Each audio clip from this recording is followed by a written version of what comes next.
بسم اللہ الرحمن الرحیم۔ گمنام ہیرو کے معزز ناظرین السلام علیکم۔ دوستو لائک ضرور کر دیا کریں، شکریہ۔ آئیے چلتے ہیں کہانی کی طرف۔ لیکن اب یہ بات پرانی ہو چکی ہے۔ اب تو جدید تحقیقات کے مطابق مردہ خانوں سے مردوں سے حاصل کی ہوئی کھالیں زندہ انسانوں کے جسم کی مناسبت سے سرجری کے ذریعے لگائی جاتی ہیں اور ان کے جسمانی عیب دور کیے جاتے ہیں۔ تم نے کئی بار اپنے چہرے پر ایسی سرجری کرائی ہے؟ بہرحال یہ ایک لمبی بحث ہے، آنے والا وقت بتائے گا کہ ہم کس حد تک صحیح سمت میں سوچ رہے ہیں۔ فی الحال ہمیں اس بات پر قائم رہنا چاہیے کہ دی کلر کو کمپیوٹر کے ذریعے گائیڈ کیا جا رہا ہے۔ میں نے کہا یا خدا، اب کیسی کیسی مخلوقات پیدا کرتا ہے۔ یہ 7 فٹ کا جوان پہاڑ جیسا ڈیل ڈول رکھنے والا جسے دیکھ کر ہیبت طاری ہو جاتی ہے، دراصل ایک ننھا سا بچہ ہے۔ دودھ کے لیے روتا ہے اور اتنا بے بس ہوتا ہے کہ خود اٹھ کر فیڈر تک نہیں جا سکتا، لیکن جب کمپیوٹر کے ذریعے اٹھتا ہے تو زلزلہ بن جاتا ہے۔ یہ کیسا انسان ہے؟ میں اسے ظالم کہوں یا بیچارہ؟ جناب شیخ الفارس نے کہا، تم اس کے لمبے ہاتھوں کو یاد رکھو جو شیطان کی آنت کی طرح لمبے ہیں۔ اس کی کھوپڑی میں ایک ننھے سے بچے کا دماغ ہے، مگر کھوپڑی کے پیچھے شیطان کا دماغ کام کر رہا ہے۔ جب بھی تمہارے سامنے آئے گا تو توڑ پھوڑ کر رکھ دے گا، اس لیے اسے سب کچھ کہو مگر بیچارہ نہ کہو۔ ان سے رابطہ قائم ہو گیا۔ میں نے سر گھما کر دیکھا، رسونتی آرام سے اپنی سیٹ پر سو رہی تھی۔ میں اس نرس کے پاس پہنچ گیا جس نے دی کلر کو فیڈر میں دودھ دیا تھا۔ وہ ایک کار میں بیٹھی ایک شخص کے ساتھ ایک شاہراہ سے گزر رہی تھی۔ اس کی سوچ سے پتہ چلا کہ اس کی ڈیوٹی جلد ختم ہو گئی ہے۔ اب وہ آرام کرنے اپنی رہائش گاہ میں جا رہی ہے۔ ڈرائیو کرنے والے نے ڈیش بورڈ کی گھڑی کو دیکھتے ہوئے کہا، تقریباً 1 گھنٹہ گزر چکا ہے، کیا تم اپنے دماغ میں کچھ محسوس کر رہی ہو؟ نرس نے انکار میں سر ہلا کر کہا، مجھے کچھ محسوس نہیں ہو رہا۔ کیا ہی اچھا ہوتا کہ میں بھی تمہاری طرح یوگا کا فن جانتی، پھر یہ مجھے ٹیلی پیتھی جاننے والوں کی طرف سے اندیشہ نہ رہتا۔ ڈرائیو کرنے والے نے کہا، اب یوگا میں مہارت حاصل کرنا بالکل آسان ہو گیا ہے۔ ہمارے پراسرار باس نے اپنے طبی شعبے میں ایک ایسی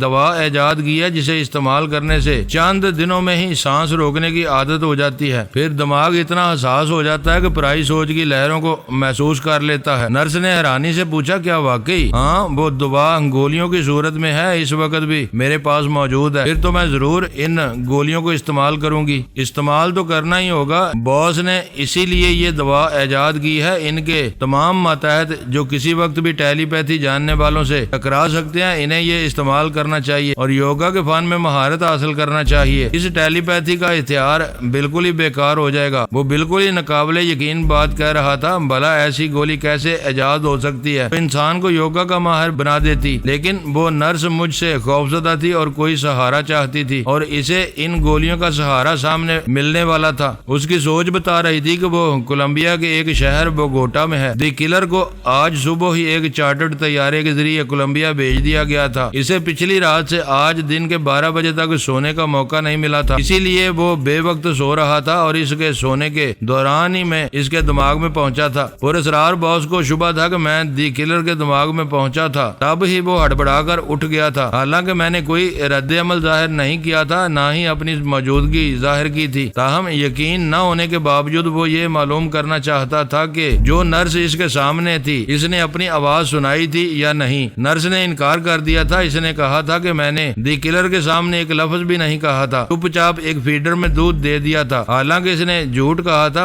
اگر وہ ایک فکرہ نہ ادا کرتی تو میں اس کے دماغ میں کیسے پہنچتا؟ بہرحال وہ اپنے باس سے جھوٹ بول کر مطمئن ہو گئی تھی، لیکن اس سے کہا گیا تھا کہ وہ محتاط رہے، ہو سکتا ہے کسی اور ذریعے سے فرہاد اس کے دماغ میں آئے اور اسے ٹریپ کرنے کی کوشش کرے۔ ایسی صورت میں اسے ایک مخصوص اشارہ کرنا چاہیے کہ فرہاد اس کے پاس موجود ہے۔ یہی وجہ تھی ڈرائیو کرنے والا وہ شخص پوچھ رہا تھا، 1 گھنٹہ گزر گیا ہے، کیا وہ اپنے دماغ میں کچھ محسوس کر رہی ہے؟ وہ مجھے محسوس نہیں کر رہی تھی۔ اس کی رہائش گاہ کے سامنے گاڑی رک گئی۔ ڈرائیو کرنے والے نے اپنی جیب سے ایک چھوٹی سی ڈبیا نکال کر اس کی طرف بڑھاتے ہوئے کہا، اس میں چند گولیاں ہیں، روز 1 گولی کھا لیا کرو، تم 1 ہفتے کے اندر سانس روکنا سیکھ جاؤ گی، مگر اس کے ساتھ ہلکی پھلکی ورزش بھی کیا کرو۔ اچھا، پھر ملاقات ہوگی، سو فار۔ یہ کہ اگر وہ چلا گیا، اس کی باتوں سے پتہ چل گیا تھا کہ وہ یوگا کا فن جانتا ہے، میں اس کے دماغ میں رہ کر اس کی چال کو نہیں سمجھ سکتا تھا۔ وہ نرس اپنے مکان میں پہنچ کر دروازے کو اندر سے بند کرنے کے بعد پرس کو ایک طرف صوفے پر پھینکتے ہوئے گنگناتے ہوئے لباس بدلنے کے لیے بیڈ روم میں آئی۔ میں نے اس کی سوچ میں کہا، کیا براسرار باس کو اس بات کا شبہ ہے کہ میں نے اسے جھوٹ کہا ہے؟ کیا باس کو کسی طرح پتہ چل گیا ہے کہ دی کلر کے ہڑبڑا کر اٹھتے ہی میں بے اختیار بول پڑی تھی؟ اس کی اپنی سوچ نے کہا، نہیں، کسی کو شبہ نہیں ہو سکتا۔ جہاں دی کلر آرام کر رہا تھا وہاں میں تنہا ڈیوٹی پر تھی، کمرہ بند تھا، کسی نے میری آواز نہیں سنی ہوگی۔ ہو سکتا ہے دی کلر نے باس کو بتا دیا ہو کہ میں بے اختیار بول پڑی تھی۔ وہ تائید میں سر ہلا کر سوچنے لگی۔ میں نے پھر کہا، آج میری ڈیوٹی وقت سے پہلے ختم کر دی گئی۔ مجھ سے کہا گیا کہ میں اپنی رہائش گاہ میں آرام کروں اور اپنے دماغ میں انجانی سوچ کی لہروں کو محسوس کرنے کی کوشش کروں۔ کیا اس سے یہ ثابت نہیں ہوتا کہ باس کو شبہ ہے؟ وہ ٹیلی پیتھی جاننے والا میرے دماغ میں چپکے سے آ سکتا ہے۔ وہ لباس تبدیل کر چکی تھی۔ ہلکا پھلکا سا لباس پہننے کے بعد اس نے ایک گلاس میں پانی لیا، پھر سنگار میز کے پاس آ کر وہ وہی ڈبیا کھولی جس میں گولیاں رکھی ہوئی تھیں۔ جب اس نے ایک گولی نکال کر ہتھیلی پر رکھی تو میں نے اس کی سوچ میں کہا، مجھے سوچ سمجھ کر اس سے استعمال کرنا چاہیے۔ میں اس کے ذریعے سانس روکنے کا فن حاصل کرنا چاہتی ہوں،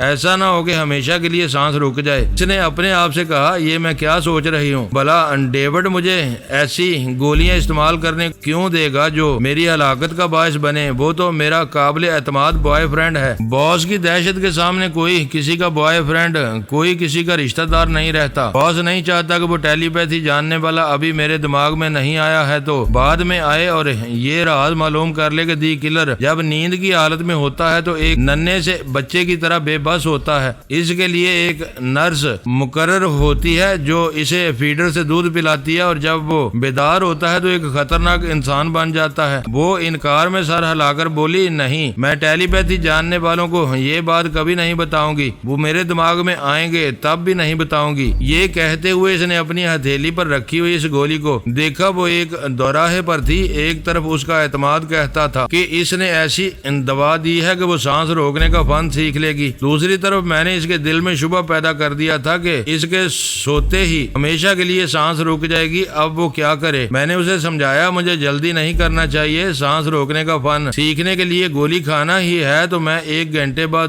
بھی کھا سکتی ہوں۔ میری یہ بات اس کی سمجھ میں آ گئی۔ اس نے گولی کو واپس اسی ڈبیا میں رکھ دیا، اسے بند کر دیا۔ اس وقت رسونتی بیدار ہو گئی تھی اور اب ہمارا طیارہ کولمبیا کے اسی شہر بوگوٹا کے ایئرپورٹ پر اترنے والا تھا۔ اس طیارے میں جو لوگ ہماری نگرانی کر رہے ہوں گے انہیں شاید مایوسی ہو کہ فرحاد بنفس نفیس ابھی تک رسونتی کے پاس نہیں آیا ہے۔ افسوس میرے پاس بھی ایسا کوئی طریقہ نہیں تھا جس سے میں دشمنوں کو پہچان سکتا کہ ان میں سے کتنے لوگ پراسرار باس سے تعلق رکھتے ہیں اور کتنے ماسٹر کی سے تعلق رکھتے ہیں۔ ایسے ہی وقت سونیا یاد آتی ہے، وہ کبھی خاموش نہ بیٹھتی، سفر کے دوران ضرور دشمنوں کو بے نقاب کر دیتی۔ سونیا کی یاد نے مجھے ذرا اداس کر دیا۔ میں نے خود کو بہلانے کے لیے رسونتی سے چھیڑ چھاڑ شروع کر دی۔ طیارے سے اتر کر ایئرپورٹ کی عمارت میں آنے تک اس سے بچوں کی طرح باتیں کرتا رہا، اس نرس کی بھی خبر لیتا رہا۔ وہ آرام سے بستر پر لیٹی ہوئی تھی، شام کا وقت تھا۔ وہ سوچ رہی تھی تھوڑی دیر کمر سیدھی کرنے کے بعد غسل کرے گی، اس کے بعد تازہ دم ہو کر میک اپ کر کے اچھا سا لباس پہن کر کسی کلب میں جائے گی۔ میرے اور رسونتی کے لیے ایک ہوٹل کا کمرہ ریزرو کرایا گیا تھا۔ ایک کار میں ہوٹل کی طرف جاتے ہوئے میں نے مدام کمپیوٹر بن کر چارلی کے دماغ میں کہا، میں مدام بول رہی ہوں۔ رسونتی اور ڈاکٹر میکاکس کو پراسرار شخص کا مہمان نہیں ہونا چاہیے اور نہ ہی تم میں سے کسی کو ان کی میزبانی کرنا چاہیے۔ وہ دونوں آج ہوٹل میں ٹھہریں گے، کل سے اپنے طور پر رہائش اختیار کریں گے اور آزاد رہیں گے۔ تم لوگوں کو دور ہی سے ان کی نگرانی کرنا چاہیے ورنہ فرحاد کبھی قریب نہیں آئے گا۔ چارلی سے رابطہ ختم کرنے کے بعد میں نے پھر اس نرس کی خبر لی۔ اس وقت ٹیلی فون کی گھنٹی بج رہی تھی۔ وہ بستر سے اٹھ کر فون کے پاس آئی، پھر ریسیور اٹھا کر کہا، ہیلو، میں تھیلما بول رہی ہوں۔ دوسری طرف سے اس کے بوائے فرینڈ ڈیوڈ کی آواز سنائی دی۔ اس نے پوچھا، کیا تم نے ابھی تک گولی نہیں کھائی؟ میں نے تھیلما کی زبان کو مجبور کیا کہ وہ میری مرضی کے مطابق سوال کرے اور اس نے سوال کیا، تمہیں کیسے معلوم ہوا کہ میں نے گولی نہیں کھائی۔ دوسری طرف اس کا بوائے فرینڈ گڑبڑایا، پھر بولا میں یوں ہی پوچھ رہا تھا اگر گولی کھا چکی ہو تو ذرا چلتی پھرتی رہو تاکہ وہ جلد ہضم ہو سکے۔ میں سمجھ رہا تھا ڈیوڈ بات بنا رہا ہے۔ میں نے پھر تھیلما کو بے اختیار کہنے پر مجبور کیا اور اس نے کہا میں گولی بھی کھا چکی ہوں اور تھوڑی دیر تک ٹہلتی بھی رہی ہوں۔ یہ سنتے ہی دوسری طرف سے دہاڑنے کی آواز سنائی دی۔ ڈیوڈ نے گرجتے ہوئے کہا چڑیل کی بچی، تم نے باس سے جھوٹ کہا تھا کہ دی کلر کے سامنے اپنی زبان نہیں کھولی تھی، کوئی بات نہیں کہی تھی، حالانکہ تم بے اختیار بول پڑی تھی اور اب بھی جھوٹ کہہ رہی ہو۔ تم نے گولی نہیں کھائی ہے۔ اگر میں نے نہیں کھائی تو کیا فرق پڑتا ہے، ابھی کھاؤ، یہ باس کا حکم ہے، ورنہ کہیں سے ایک گولی سنسناتی ہوئی آئے گی اور تم ٹھنڈی پڑ جاؤ گی۔ تھیلما کے دماغ میں سنسناہٹ سی ہونے لگی، اس کے ہاتھ میں ریسیور کانپنے لگا۔ اب ساری بات سمجھ میں آ رہی تھی۔ میں نے اس کے دماغ میں جو کچھ کہا تھا وہ حقیقت نظر آ رہی تھی۔ وہ سمجھ گئی کہ اس گولی میں ایسی بات ہے کہ اسے کھانے کے بعد وہ پھر سانس لینے کے قابل نہیں رہے گی۔ مشکل یہ تھی کہ وہ گولی کھانے سے انکار نہیں کر سکتی تھی کیونکہ باس نے اسے حکم دیا تھا۔ اس کے ہاتھ سے ریسیور چھوٹ گیا، وہ گھبرا کر ادھر ادھر دیکھنے لگی۔ موت اس کے چاروں طرف تھی، کہیں سے بھی کسی وقت بھی کوئی گولی آ کر اسے ہمیشہ کے لیے ختم کر سکتی تھی۔ وہ مرنا نہیں چاہتی تھی، بھلا بری جوانی میں کون مرنا پسند کرتا ہے۔ وہ فوراً ہی دوڑتی ہوئی الماری کے پاس گئی، وہاں سے ایک جینز اور شرٹ نکالی، پھر اسے جلدی جلدی پہننے لگی۔ اس کے بعد اس نے جرابیں اور جوتے پہنے، پرس میں کرنسی رکھی، پھر وہاں سے دوڑتی ہوئی مکان کے باہر جانا چاہتی تھی کہ رک گئی۔ اس کے دماغ نے سمجھایا شاید اگلے دروازے پر باس کے آدمی ہوں۔ وہاں سے پلٹ کر دوڑتی ہوئی کچن میں آئی، پھر کچن کے دروازے کو کھول کر مکان کے پچھلے حصے میں پہنچی۔ اس نے چاروں طرف دیکھا، اب اندھیرا چھا رہا تھا۔ وہ دوڑتی ہوئی پچھلی سڑک پر پہنچ گئی۔ اسی وقت ٹھائیں سے گولی چلنے کی آواز سنائی دی۔ تھیلما چیخ پڑی مگر گولی نہیں لگی تھی۔ پہلے تو وہ گھبرائی، پھر وہاں سے دوڑتی ہوئی ایک طرف بھاگنے لگی۔ میں نے رابطہ تھوڑی دیر کے لیے ختم کر دیا کیونکہ جس اسٹیورڈ نے مجھے طیارے میں مخاطب کیا تھا اب اس کے پاس جانا ضروری تھا۔ جب میں اس کے پاس پہنچا تو وہ میرا انتظار کر رہا تھا۔ میں نے کہا میں آ گیا ہوں، تم اپنے ساتھی سے رابطہ قائم کرو۔ اس نے ریسیور اٹھا کر نمبر ڈائل کیے۔ تھوڑی دیر بعد وہ ایک نوجوان ساتھی سے گفتگو کر رہا تھا۔ میں نے کہا اتنا کافی ہے۔ اس نے جس سے رابطہ کیا تھا وہ ایک نیگرو تھا، اس کا نام رولو ممباسا تھا۔ میں نے کہا ہیلو مسٹر رولو ممباسا، میں فرہاد بول رہا ہوں۔ وہ ایک دم سے اٹینشن ہو کر بولا میں آپ کا فرما بردار خادم ہوں۔ میرا کوئی خادم نہیں ہوتا، ہم سب دوست ہوتے ہیں۔ بہرحال اس پراسرار شخص کا کام کرنے والی ایک نرس جس کا نام تھیلما ہے وہ زندگی اور موت کے درمیان ہے۔ اس کے باس نے اس کی موت کا حکم دیا ہے اور انجانے دشمن اس کا پیچھا کر رہے ہیں۔ کسی طرح اسے بچاؤ، میں اس کے دماغ کو پڑھ چکا ہوں۔ وہ میرے لیے مزید کوئی اہم معلومات فراہم نہیں کر سکے گی لیکن اسے بچانا ضروری ہے۔ ہم اس پراسرار شخص کو یہ تاثر دیں گے کہ ماسٹر کی کے آدمی تھیلما کی حفاظت کر رہے ہیں۔ رولو ممباسا نے پوچھا کیا آپ مجھے وہاں تک پہنچا سکیں گے؟ صرف نشاندہی کریں، میں تھیلما تک پہنچ جاؤں گا۔ میں نے اس کے دماغ سے معلوم کیا وہ پارک اسٹریٹ کی 7ویں گلی میں فلیٹ نمبر 7 میں رہتی تھی، اب وہاں سے فرار ہو گئی ہے۔ فلیٹ کے پچھلے حصے میں جو راستہ ہے میں نے آخری بار اسے وہاں سے بھاگتے ہوئے دیکھا۔ اب وہ جہاں بھی جا رہی ہے اگر زندہ ہے تو میں اس کے دماغ میں سے معلوم کرتا رہوں گا کہ وہ کہاں سے گزر رہی ہے۔ فی الحال تم پارک اسٹریٹ کے اس 7 نمبر فلیٹ والے پچھلے راستے کی طرف چلو۔ رولو تیزی سے چلتا ہوا اپنی کار کی طرف جانے لگا۔ میں پھر تھیلما کے پاس پہنچ گیا، وہ ابھی زندہ تھی۔ ایک پولیس آفیسر نے اسے بھاگتے دیکھ کر گاڑی روکی تھی اور اسے اپنے ساتھ بٹھا لیا تھا۔ اس کی روداد سن کر اس نے تسلی دی تھی اور کہا تھا کہ گھبرانے کی بات نہیں ہے، میری رہائش گاہ پر چلو، وہاں دشمن آنے کی جرت نہیں کریں گے۔ میں نے تھیلما کے ذریعے اس پولیس آفیسر کے دماغ میں جگہ بنائی، اس کے خیالات پڑے۔ اس کے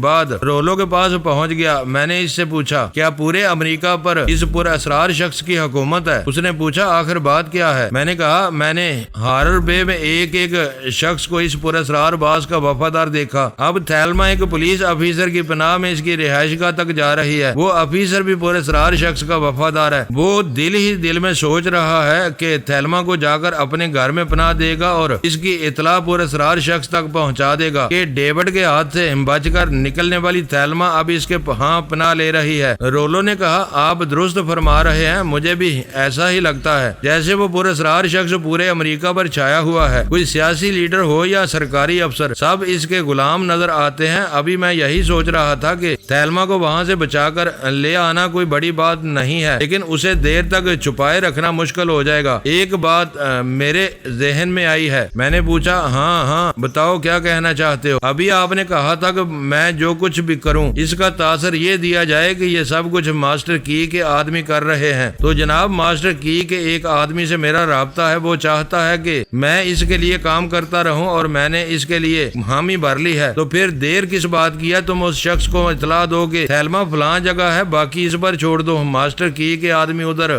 دوڑ پڑیں گے، تم ان کے قریب بھی نہ جانا۔ ہم ہوٹل کے سامنے پہنچ گئے تھے، گاڑی سے اتر کر اپنے کمرے میں پہنچنے تک میں رسونتی سے باتیں کرتا رہا۔ اس نے کہا تم کبھی کبھی اتنے چپ ہو جاتے ہو کہ میری طرف دیکھتے بھی نہیں۔ میں نے لفٹ میں پہنچ کر اس کی طرف جھکتے ہوئے آہستگی سے کہا بھائی میں فرحاد صاحب سے مجبور ہوں، کبھی کبھی وہ میرے دماغ میں بولتے ہیں اور تمہاری خیریت معلوم کرتے رہتے ہیں۔ اس نے مجھے پرے دھکیلتے ہوئے کہا میں کسی فرحاد کو نہیں جانتی، میرے پاس رہو اور مجھ سے ہی باتیں کرتے رہو۔ لفٹ اوپر جا رہی تھی اور لفٹ مین ہمارے قریب ہی کھڑا ہوا تھا۔ میں اسے سنانے کے لیے کہہ رہا تھا مجھے افسوس ہے تم اس فرحاد کو بھول چکی ہو جو تمہاری زندگی کا ساتھی رہا اور اب بھی ہے۔ ایک دن وہ تمہیں ملے گا تو تمہیں سب کچھ معلوم ہو جائے گا۔ ہو سکتا ہے کہ اسے برابر تمہارے ساتھ رہنے کا موقع ملے تو وہ ٹیلی پیتھی کے ذریعے تمہارے بچکانہ ذہن کو تمہاری عمر کی مناسبت سے نارمل بنا دے۔ لفٹ رک گئی، میں رسونتی کے ساتھ باہر آ گیا۔ لفٹ مین نیگرو تھا، اس نے اپنی آواز نہیں سنائی تھی۔ میرے پاس اتنا وقت نہیں تھا کہ میں اس کی آنکھوں میں جھانک کر دماغ کو پڑھتا، ضرورت ہی کیا تھی؟ مجھے احتیاطاً جو کرنا ہوتا ہے کر گزرتا ہوں۔ ہم وہاں سے چلتے ہوئے اپنے مخصوص کیے ہوئے کمرے میں آئے۔ میں نے شیبہ کو مخاطب کیا اور کہا ذرا میرے دماغ میں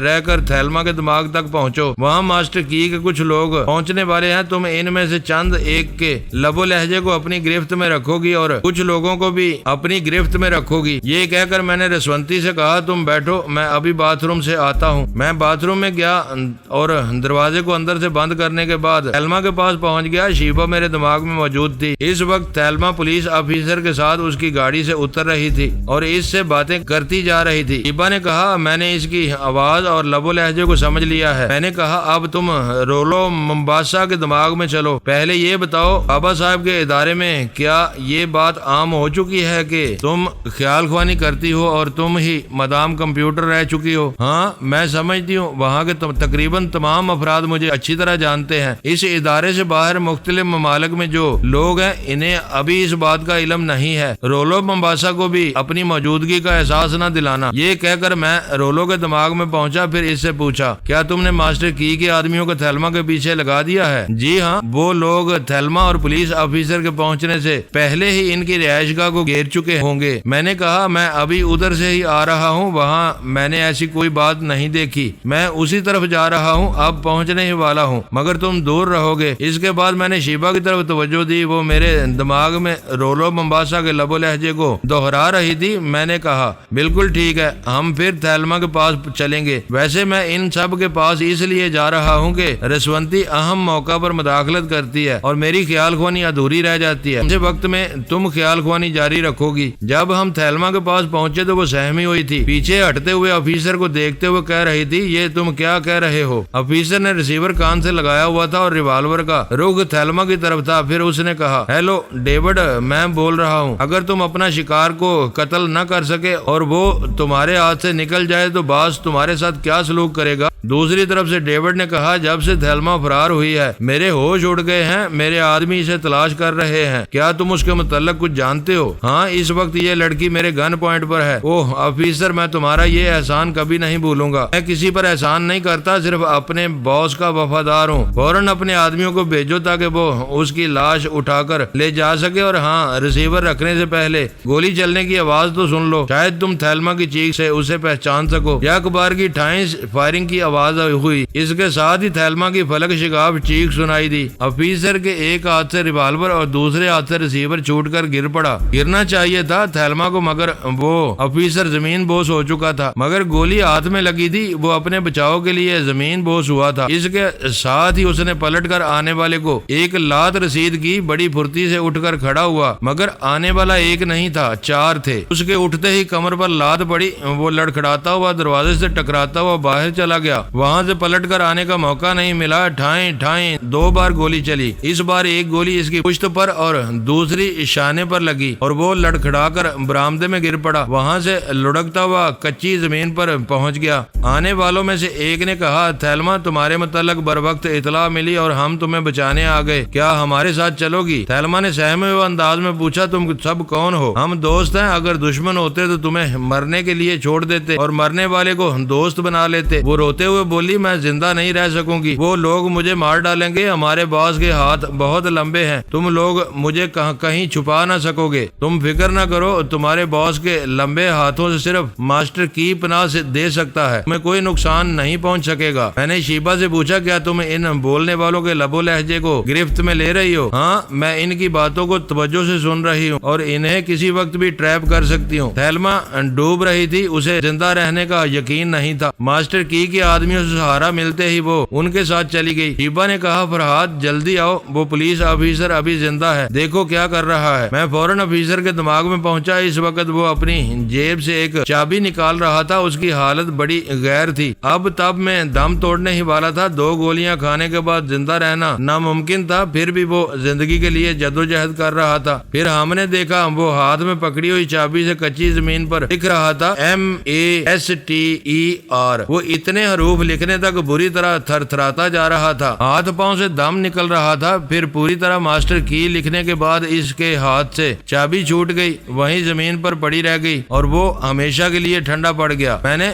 رولو کو مخاطب کیا، تم اس مکان سے کتنی دور ہو؟ زیادہ دور نہیں ہو، حکم دیجئے۔ کیا تمہارے پاس ٹرانسمیٹر ہے؟ ٹرانسمیٹر بھی ہے اور ٹیپ ریکارڈر بھی۔ آپ کیا چاہتے ہیں؟ ٹیپ ریکارڈر چھوٹا سا ہو تو اسے لے کر فوراً اس مکان کے اندر پہنچو۔ اس نے حکم کی تعمیل کی۔ جب وہ آفیسر کی لاش کے قریب پہنچا تو میں نے کہا، اس ننھے سے ریکارڈر کو برآمدے کی چھت کے نیچے چھپا دو، پھر اسے آن کر کے فوراً یہاں سے چلے جاؤ۔ اس نے میری ہدایت پر عمل کیا، وہاں سے دوڑتا ہوا اپنی کار میں واپس آیا، اگلی سیٹ پر بیٹھ کر اسٹیئرنگ سنبھالا اور اسے ڈرائیو کرتا ہوا ذرا دور چلا گیا۔ میں نے کہا، اب کار سے اترو، راستہ بدل کر تیزی سے چلتے ہوئے اس مکان کے قریب جاؤ اور دیکھو وہاں ڈیوڈ کے آدمی پہنچے ہیں یا نہیں۔ اس نے یہی کیا۔ تھوڑی دیر بعد راستہ بدل کر تیزی سے چلتے ہوئے وہاں پہنچ گیا، چونکہ مکان کے باہر رہ کر اندر دیکھ نہیں سکتا تھا، اس لیے قریب ہی ایک درخت پر چڑھتا ہوا اس کی بلندی تک چلا گیا، اتنی بلندی تک جہاں سے مکان کا اندرونی حصہ نظر آ سکے۔ میں نے اس کے ذریعے دیکھا آفیسر کی لاش کے پاس 5 افراد تھے اور وہ سب کچھ نہ کچھ بول رہے تھے۔ ان میں سے ایک کمرے کے اندر گیا، پھر تھوڑی دیر بعد واپس آ گیا۔ اس کے بعد انہوں نے آفیسر کی لاش اٹھائی اور وہاں سے جانے لگے۔ درخت سے مکان کے اندر اور باہر کا حصہ نظر آ رہا تھا۔ وہ لوگ لاش کو لے کر باہر پہنچ گئے تھے اور اسے ایک گاڑی میں رکھ رہے تھے۔ تھوڑی دیر بعد وہ گاڑی سٹارٹ ہوئی، پھر وہ سب وہاں سے چلے گئے۔ میں نے کہا، رولو فوراً درخت سے اترو اور دوڑتے ہوئے جا کر اپنا وہ ننھا سا ٹیپ ریکارڈر وہاں سے لے آؤ۔ وہ درخت سے اتر گیا، تیزی سے دوڑتا ہوا اس مکان کے اندر گیا۔ اگرچہ جانے والوں نے دروازے کو باہر سے مقفل کر دیا تھا، مگر رولو جیسے آدمی کے لیے احاطے کی دیوار کو پھلانگنا کچھ مشکل نہ تھا۔ بہرحال وہ وہاں سے ننھا سا ٹیپ ریکارڈر لے کر ایک اندرونی دروازے کو کھولتا ہوا باہر نکلا، پھر تیزی سے دوڑ لگاتے ہوئے اپنی کار کے اندر بیٹھ گیا۔ اس نے اسے ریکارڈر میں رکھتے ہوئے پوچھا، کیا آپ اسے سننا چاہیں گے؟ ہاں، اسے ریوائنڈ کرو۔ شیبا نے کہا، میں ابھی آتی ہوں۔ ریوائنڈ ہونے کے بعد رولو اسے آن کرنا چاہتا تھا، میں نے اسے روک دیا، ذرا 1 منٹ صبر کرو۔ تھوڑی دیر بعد شیبا آگے۔ میں نے پوچھا، کہاں گئی تھی؟ ابھی تک میں نے ماسٹر کی کے جن لوگوں کو گرفت میں لیا تھا انہیں ایک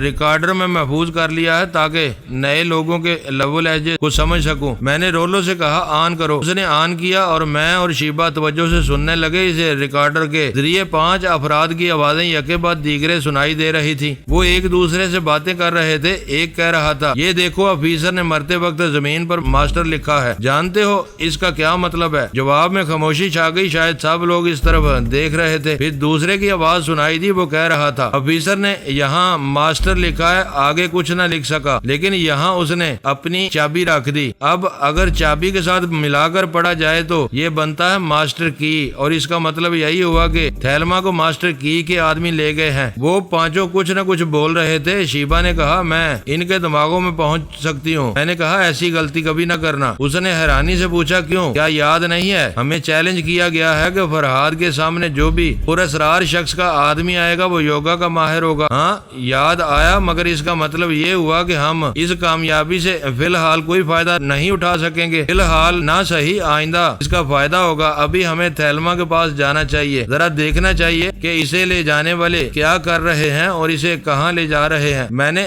رولو سے کہا، اب چھٹی کرو، ضرورت ہوگی تو تمہیں مخاطب کروں گا۔ اسی وقت باتھ روم کے دروازے پر دستک ہونے لگی۔ میری خیال خوانی کا سلسلہ ٹوٹ گیا۔ رسونتی کہہ رہی تھی، کیا باتھ روم میں جا کر سو گئے ہو؟ مجھے یہاں یہاں اکیلے ڈر لگتا ہے۔ میں نے اندر سے آواز دی، بس ابھی آ رہا ہوں۔ شیبا نے کہا تم رسونتی کے پاس جاؤ، میں تھیلما اور اس کے ساتھیوں کی خبر لیتی ہوں، میں ابھی چلا جاؤں گا۔ ہم ان لوگوں کے پاس پہنچے جن کی آوازیں سن چکے تھے، وہ سب اپنے ایک خفیہ اڈے پر پہنچ چکے تھے۔ ایک شخص ہنستے ہوئے کہہ رہا تھا، تھیلما ہم ماسٹر کی کے آدمی نہیں ہیں، دراصل ہم نے اس پولیس آفیسر کو دھوکہ دیا ہے۔ جب ہم ایسی باتیں کر رہے تھے تو اس زخمی آفیسر کے جسم میں ذرا سی حرکت ہو رہی تھی، ہم نے سوچا کہ غلط بات کہیں گے تو وہ کسی نہ کسی طرح فون تک پہنچ کر اپنے پراسرار باس کو وہی کہے گا جو ہم سے سنے گا۔ تھیلما نے پریشان ہو کر پوچھا، تم سب ماسٹر کی کے آدمی نہیں ہو تو پھر کون ہو؟ کیا میں یہاں محفوظ نہیں رہ سکوں گی؟ بھائی گھبرا کیوں گئی ہو؟ ہم تمہاری حفاظت کریں گے، مگر شرط یہ ہے کہ تم اپنے پراسرار باس کے سلسلے میں اہم معلومات فراہم کرو گی۔ اب وہ میرا باس نہیں ہے۔ کوئی بات نہیں ہے، ہم اپنے باس تک تمہارے متعلق اطلاع پہنچائیں گے، وہاں سے جو احکامات ملیں گے ان کے مطابق تمہاری حفاظت کی جائے گی۔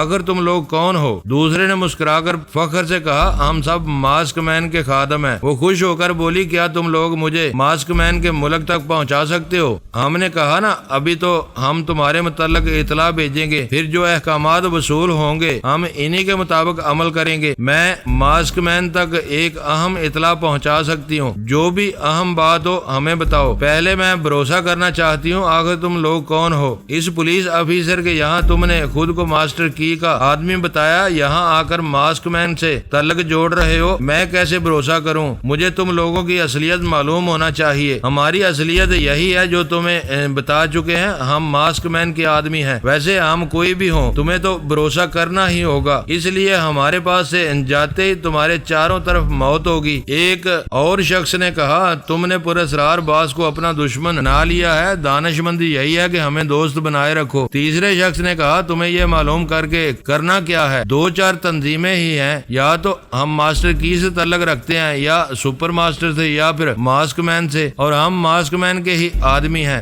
ویسے یہاں کچھ اسرائیلی جاسوس بھی بھٹکتے پھر رہے ہیں، انہیں پتہ نہیں کیوں صرف مدام کمپیوٹر کی تلاش ہے۔ یوں تو تمام تنظیموں کے لوگ مدام کی تلاش میں ہیں۔ اس ٹیلی پیتھی جاننے والی کی اچانک خاموشی نے سب کو الجھا کر رکھ دیا ہے۔ تھیلما نے فخر سے سر اٹھا کر کہا، میں مدام کمپیوٹر کے متعلق بھی اہم اطلاع پہنچا سکتی ہوں۔ اب نے چونک کر اسے دیکھا، پھر پوچھا، تم بولتی کیوں نہیں ہو؟ صرف اہم اطلاع پہنچانے کا دعویٰ کر رہی ہو۔ مجھے براہ راست ماسک مین سے رابطہ کرنے کا موقع دیا جائے۔ آج تک کسی نے ماسک مین سے گفتگو نہیں کی۔ دنیا کے تمام ملکوں میں تمہارا جو سربراہ ہوتا ہے وہ باس کہلاتا ہے، میں تمہارے کسی باس سے رابطہ قائم کر سکتی ہوں۔ انہوں نے سوالیہ نظروں سے ایک دوسرے کو دیکھا، پھر ان سے ایک نے انٹرکام کا بٹن دباتے ہوئے کہا، باس آپ اس کی باتیں سن رہے ہیں؟ دوسری طرف سے آواز آئی، اسے میرے پاس بھیج دو۔ اس کے وہاں پہنچنے سے پہلے ہی میں اور شیبا اس کے دماغ میں پہنچ گئے۔ اس باس کا نام تھا بورنیا۔ جنوبی امریکہ میں جہاں تک ماسک مین کے اعلی کار پھیلے ہوئے تھے، وہ ان سب کا باس تھا۔ خاص طور پر کولمبیا، پیرو اور برازیل کے علاقے میں سبھی اسے اپنا باس تسلیم کرتے تھے۔ کہتے ہیں ماسک مین کے تحت کام کرنے والی مختلف ممالک میں جتنے خطرناک باس ہیں، ان میں یہ سب سے زیادہ خطرناک ہے۔ اس کی وجہ یہ تھی کہ یہ ذہین بھی تھا، جسمانی طور پر ایک گینڈے کی طرح طاقتور بھی تھا، لڑنے مرنے کا ہنر جانتا تھا۔ پھر سب سے بڑی بات یہ کہ جنوبی امریکہ کے جنگلوں میں جہاں جادو ٹونے کا زور ہے، وہ کالا جادو بھی جانتا تھا، اور اس نے اپنے کالج علم سے یہ پیشن گوئی کی تھی کہ فرحاد علی تیمور دریائے ایمیزن کے کسی نہ کسی ساحل پر ضرور نظر آئے گا۔ وہ مجھے گرفتار کرنے کے لیے معلوم کرنا چاہتا تھا کہ میں کب، کس دن، کس ساحل پر نظر آ سکتا ہوں۔ یہ معلوم کرنے کے لیے کالے جادو کا عمل ضروری تھا، اور اس کے لیے شیطان کو خوش کرنا بھی ضروری تھا۔ اس نے شیطان سے وعدہ کیا تھا کہ آج آدھی رات کو ایک نوجوان لڑکی کی قربانی دے گا، اور اس کے لہو کے چھینٹوں میں نہا کر صبح تک منتروں کا جاپ کرتا رہے گا۔ اسے یقین تھا کہ وہ صبح تک اپنے شیطانی دیوتا کو خوش کر لے گا، اور یہ معلوم ہو جائے گا کہ فرحاد کس مقام پر گرفت میں آ سکتا ہے۔ ہم اس سے زیادہ اس کی سوچ نہ پڑ سکے۔ تھیلما وہاں بہادر ہو گئی۔ شیبا تھیلما کے دماغ میں پہنچ گئی۔ میں باس بورنیا کے پاس ہی موجود رہا۔ وہ تھیلما کو بڑے غور سے دیکھ رہا تھا اور سوچ رہا تھا، آج آدھی رات کو شیطان سے میں نے ایک حسین اور جوان عورت کی قربانی دینے کا وعدہ کیا تھا، یہ تو یہاں بیٹھے بٹھائے مل گئی۔ کیا خوب ہے، حسین بھی ہے اور صحت مند بھی۔ جب شیطان کے قدموں میں گردن کٹے گی تو خون اچھا خاصا نکلے گا، اور میں شیطان کے ساتھ خون کے چھینٹوں میں نہا سکوں گا۔ تھیلما کچھ فاصلے پر اس کے سامنے کھڑی بے چینی سی محسوس کر رہی تھی۔ باس